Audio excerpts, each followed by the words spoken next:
What If This Were Your School? By Todd Olson, adapted from Scholastic Action Magazine, May 2020. In some parts of the world, massive floods make it impossible for kids to get to school.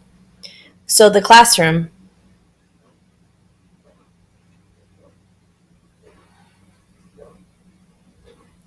comes to them. In most places, rain is a minor nuisance. Your hair gets wet on the way to school.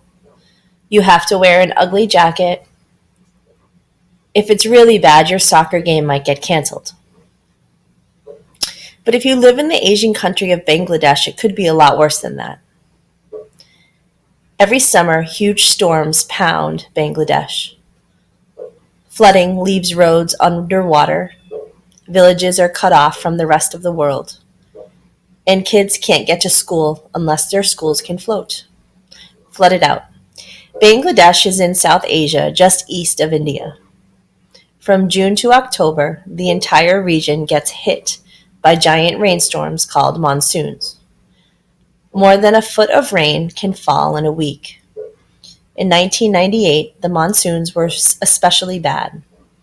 More than two-thirds of Bangladesh flooded. The rains left more than 1,000 people dead and 25 million people homeless. Hundreds of thousands of kids couldn't get to school. That really bothered a 22-year-old named Mohammed Rezwan. In college, Rezwan had studied architecture, the art and science of creating buildings.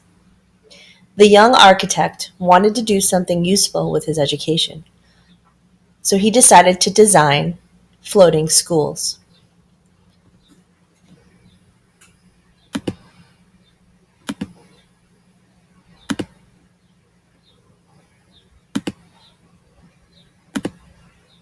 A floating future today.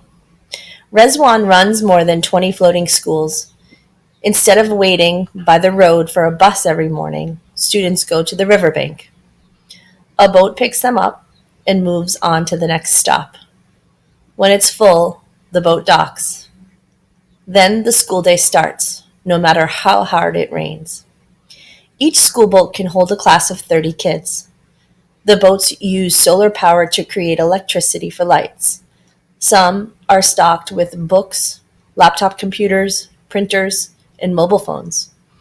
Students study under roofs that can withstand the worst storms. For Rezwan, it's a dream come true. He knows that floating schools will give many kids a brighter future.